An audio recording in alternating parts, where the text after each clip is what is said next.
welcome to the first addendum to Beginner's Guide to Shadow of Chernobyl.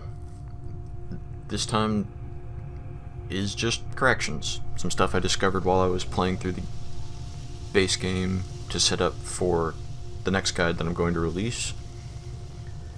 And I got a few things wrong. The first one that actually surprised me, I thought it was done by a mod, is apparently on higher difficulties there is a chance, or a bug, I don't know which, but there is a chance that you can go to an active stash and it will be empty.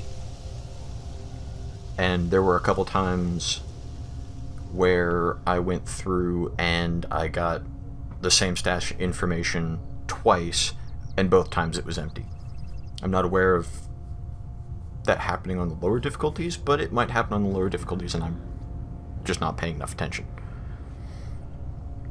The second thing that I got wrong, I believe I said it was 1 to 3 days for the tasks you can pick up from people like Sidrovich. That is half wrong. You have 24 hours for every job that is not a story mission. So if I briefly open this up, you'll see Killstrelok, which is going to be there the entire game. It had no timer. If you go back to Sidrovich and pick up Kill the Sales Representative or find Jellyfish, you will have 24 hours to do that, no matter how far away from him you pick up the job. Which led to a couple things where I was just passing through an area and I wasn't going to bother cashing in a quest, where I would fail it because I never cashed it in even though it was finished. But that's something to bear in mind. Even if you just walk into an area and you get a job from Sidrovich or someone that says, hey, do this thing, well, because you still have to cash it in, you have 24 hours to cash it in-game. And next on the list is this blue bar here. I originally said that was the same as the stamina bar in the lower left corner under your player icon. So when I'm sprinting, that little bar that goes down has all the ticks on it. That's not the case, and I should be able to demonstrate it. Droplets. Alright, it's gone down a little ways. That one hasn't at all. Still hasn't gone down. No idea why that is. I don't know what that is. I can theorize that it's oxygen, like if you go swimming. I don't know where in the zone there's enough water to swim, whether or not you can hold your breath long enough is the primary concern. The only places I can think of where you might be able to go underwater, the radiation level in the water is so high that you'll die of radiation before you suffocate. If that's what that actually is. And the last thing that I want to cover is not so much a correction as it is an actual addition.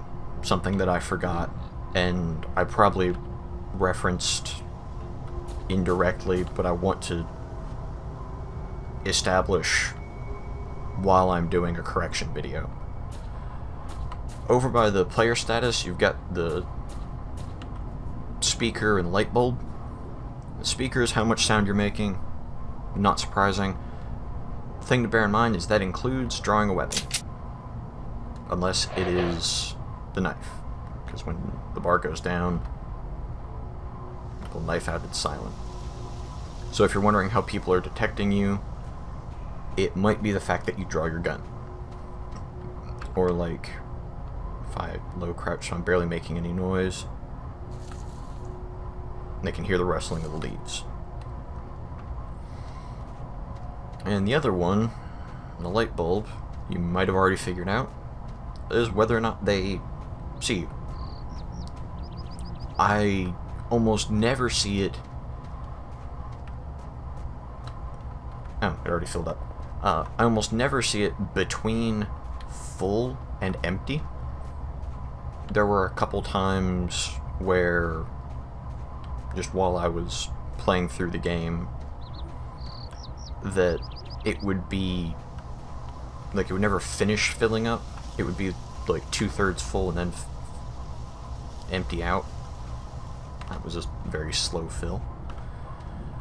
But normally it's going to be closer to a binary thing as opposed to a degree of detection. When they stop seeing you, like as you just saw, I went through the door, it went down all the way to empty. And when I was out in the open, it was completely maxed out. So if that bar maxes out and you don't see anyone around, someone knows that you're there.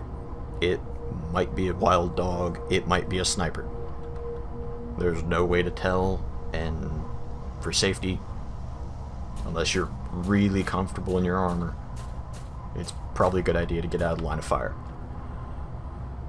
But that's all I have for this video. If you discover something, either because you're a veteran and you have the experience already, or just as you're playing, and it doesn't spoil a whole hell of a lot, like I can go and grab what I need for it without crossing the railroad embankment, go ahead, leave a comment for it.